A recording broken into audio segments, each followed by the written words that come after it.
أيضا من أربيل الأكاديمي والباحث السياسي دكتور سربست نبي. لو أبدأ من ضيفي من أربيل الدكتور سربست نبي، حقيقة كما تعلم الأكراد استنجدوا بالنظام السوري لحمايتهم من ربما العملية التركية غصن الزيتون. جرت هناك مفاوضات وكانت هناك شروط مقابلة في الطرف الثاني للنظام السوري. برأيك أين مربط الخلاف، ولماذا يرفض الأكراد الشروط الحكومية برأيك؟ مساء الخير. مساء النور. أعتقد أن العنوان غير موفق. الأكراد لم يستنجدوا لأنهم ليسوا في موقع الضعف. حتى الآن الأكراد ثابتون وراسخون في مواقعهم، ولكن الإدارة الذاتية يا أستاذ سربست نبي معلوم منذ أيام أعلنت أنها تريد أن يدخل النظام إلى مناطقها لحماية السيادة والحدود وما إلى ذلك. تفضل. اسمح لي أكمل. كلمة الاستنجاد تختلف عن كلمة الدعوة. نعم. من أبسط بديهيات الأدب السياسي أن الدولة بصرف النظر عن طبيعة النظام الحاكم في دولة ما، أن المهام حماية الحدود هي مهام سيادية تتعلق بالدولة. وبسبب طبيعة الوضع الداخلي، حالة الاحتراب الداخلي، الحرب الأهلية في سوريا، يمنع القوات الكردية تعتقد كغيرها كأي قوة أخرى معارضة في سوريا أو في غيرها من الدول أن الحدود السيادية، وهذه بداهة من بداهات القيم الوطنية، يجب أي وينبغي كما يزعم النظام أنه حامي الحدود والمدافع عنه، إذن تفضلوا ولتأتوا تقوموا بحماية الحدود. هذا ما طلبه الأكراد تحديدا. والاتفاق والحديث الذي جرى أنه تم اتفاق مبدئي أن يكون هناك تواجد رمزي درءا لزرائع التورانية لسيد أردوغان، لإسقاط الزرائع التورانية، بوجود بإحضار قوات رمزية للجيش السوري، هذا جيش سوري في الحدود، وهذه مهمة وطنية ومن اختصاصاته، وأن يكون الهيمنة أو السيادة داخل المدن وأرياف مقاطعة عفرين هي للقوى وللإدارة القائمة بالفعل. هذا ما حصل. النظام في دمشق وافق بالمناسبة. النظام، أقول هذا الأمر وربما تندهشون وأنا أقول من مصدر اطلاع، هذه معلومة. النظام وافق على هذا الأمر. نعم النظام وافق. الذي اعترض هو الطرف الروسي على هذه الاتفاقية. لماذا يعترض الطرف الروسي وهو الذي كان جسر وهو الذي بادر لهذه ربما الصيغة بشكل دخول النظام السوري إلى عفرين؟ الطرف الروسي لا يريد أن يكون النظام في وضع هش. هو لديه هدفين من هذه الغاية. الأول يتعلق بالنفوذ الأمريكي. الخشية الرئيسية عند الروس تتعلق بامتداد النفوذ الأمريكي إلى غرب الفرات، ولهذا الغرض. الهدف الآخر هم يريدون أو يمعنون في توريط أردوغان وجيشه في عفرين بغرض ابتزازه أكثر فأكثر وانتزاع المزيد من التنازلات السياسية على صعيد الأجندة والملف السوري. هذان هما الهدفان. الآن الروس لا يريدون أن يتصرف النظام في دمشق من موقع قراره السيادي المستقل. هذا هو المغزى الآخر للموضوع. إنما يريدون أن يكونوا هم المهيمنين على تقرير الخطط والعمليات العسكرية. لهذا السبب هم دخلوا كعامل أو كحال دون تحقيق هذا التواصل بين دمشق وبين الإدارة في عفرين. دكتور سربست نبي، أريد تعليق فقط على ما قاله سيد بكير أتجان. وأنت في الأول أيضا قلت بأنه الجيش السوري من مهامه فرض السيادة على عفرين وعلى باقي الحدود، لكن أليست من مهام السيادة أيضا أن يحصر الجيش السوري السلاح بيده؟ لماذا يرفض الأكراد هذا المنطق برأيك؟ نعم، قبل الإجابة على سؤالك اسمح لي بالتعليق على كلام ضيفك. فضل. ضيفك المتحدث المرح من اسطنبول يقول تركيا تريد الحفاظ على وحدة أراضي سوريا. لأثبت لك بالبراهين القاطعة أن هذا الكلام غير صحيح.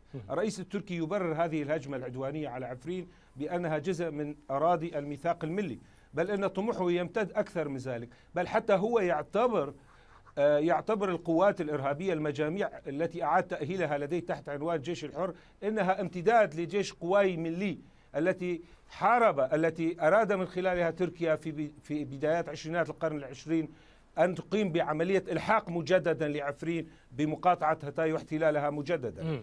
هذه كل هذا جانب الآخر القوات التركية الموجودة في جرابلس وفي المناطق التي احتلتها الآن تفرض مناهج تربوية تركية، تفرض إدارة تركية، ترفع العلم التركي وتمنع رفع العلم السوري. كل هذه مظاهر دولة محتلة لا علاقة لها بدولة منتدبة أو دولة تزعم عن نفسها أنها تريد الحفاظ على أردوغان لا يخفي. رجعوا إلى تصريحاته في الآونة الأخيرة، هو لا يقف عند حدود منبج أو عفرين، هو يمتد إلى كركوك والموصل ويعتبر حلب جزء. وحتى الآن في الميزانية الدولة التركية وهناك ميزانية مخصصة لموصل وولاية حلب. هذه المزاعم لا تنطلي على أحد وليصرفها أو يسوق عنها في سوق هذا الجواب أخرى. مفهوم. أما ما يتحدث به ضيفك في دمشق، عفوا في بيروت، نحن نطالب نتحدث عن السيادة، هو يتهمنا بالحالة الانفصالية. يا سيدي نحن نقول لك ولنظام بشار الأسد تعال واقدم بفرسانك الوطنيين، مش أنت حامي الوطن وحامي حمى الوطن، تعال عم نقول لك تعال احمي الحدود، أنت عم تقول لي انفصالي شو؟ تعال احمي حدودك يا أخي، أنا بدعمك، أنا بساندك في الحماية. بس أنت مش اسمح لي هنا دكتور سربس نبي، لا يوجد مانع للنظام السوري من حماية الحدود، ولكن السؤال هنا حتى الأجواء في السابق لم يكن يسمح للنظام بالدخول إلى هذه المناطق لما تعرضوا إلى هجمات، مش دقيق، لما تعرضوا إلى هجمات من قبل تركيا.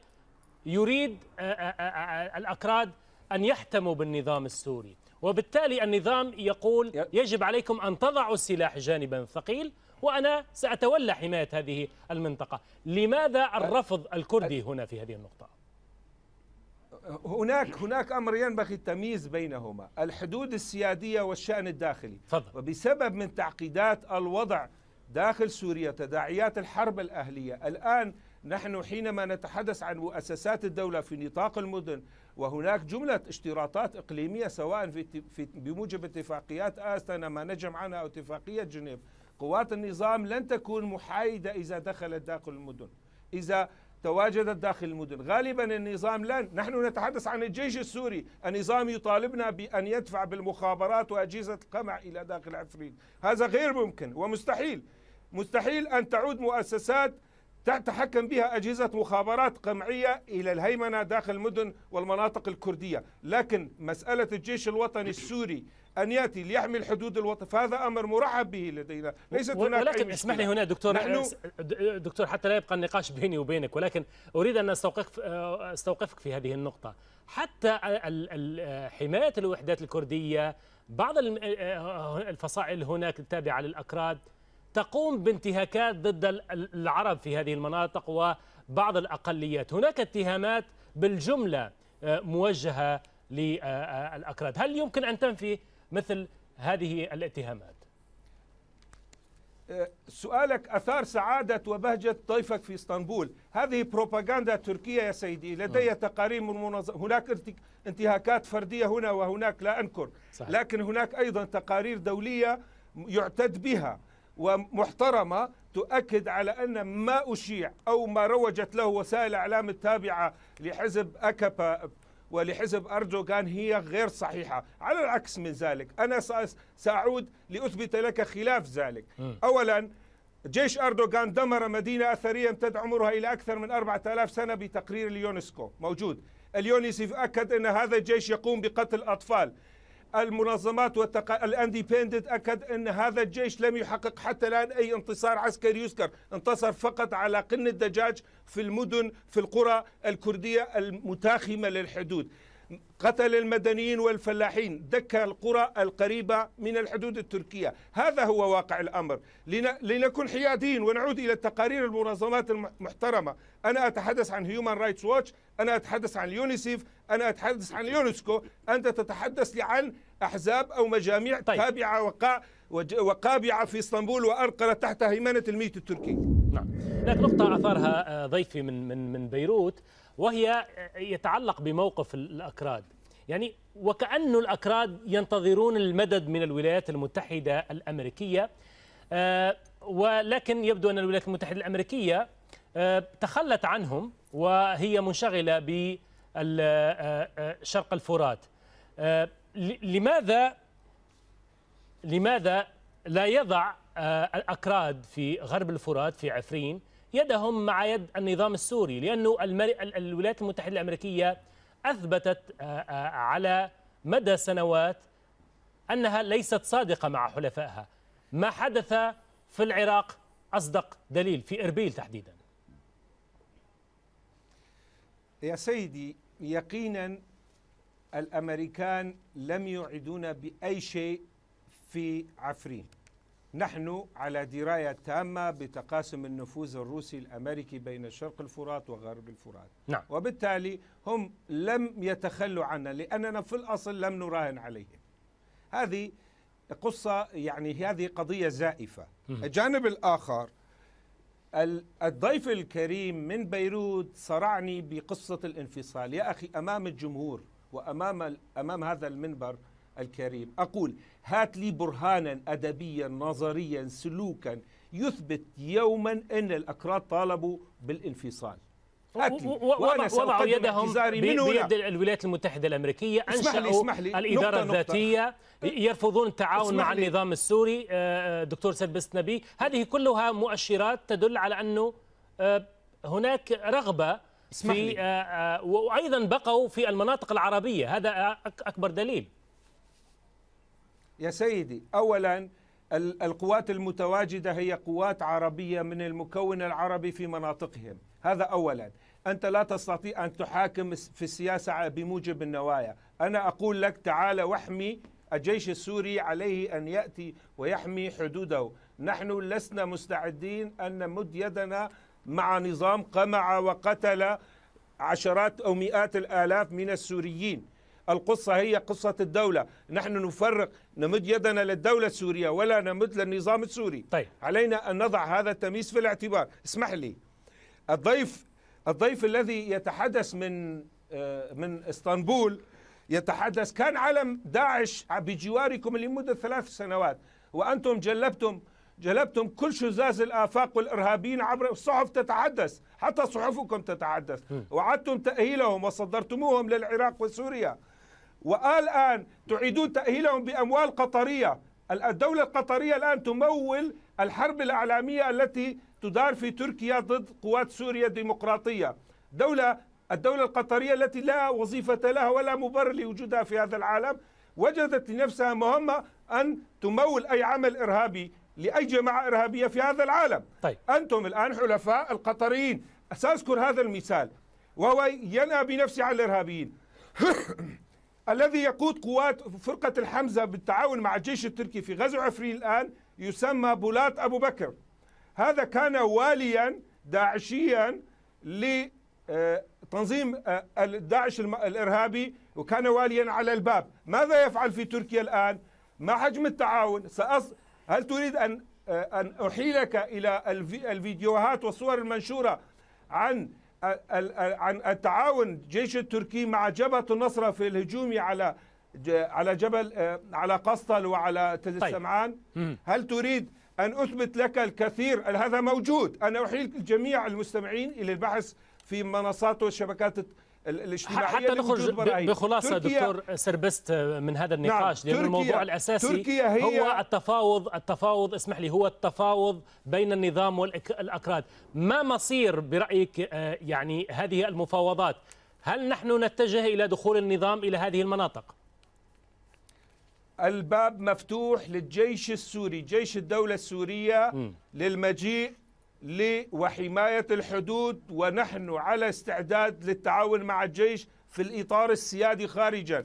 أما أجهزة النظام القمعية الدولتية لن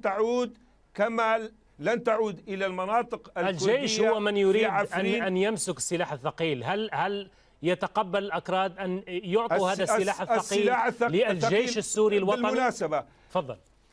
نعم، بالمناسبة حتى قبلنا بإنشاء قواعد صواريخ مضادة للجو للموضوع. حتى هذه طيب. قبلنا بأن تكون هناك منصات مضاد طيران للصواريخ على الحدود السورية. ليست لدينا، نحن نقول هذه أرض سيادية تعود للدولة، أنت تتهمنا بالانفصال. أي تناقض هذا يا رجل؟ أين الإشكال إذن دكتور سربست نبي في الموضوع إذن؟ يعني الإشكال النظام ليس لديه قرار سيادي وطني. نحن نعلم ما نفعل، ونحن حينما طرحنا وقدمنا على هذه الدعوة كنا على دراية أن النظام عاجز عن المجيء لحماية الحدود. النظام قراره السيادي تحت يد الروس والإيرانيين. نعم. أستاذ سمير، وهذه الذريعة أسقطناها من يده، فليتفضل وليحمي الحدود. الموقف واضح.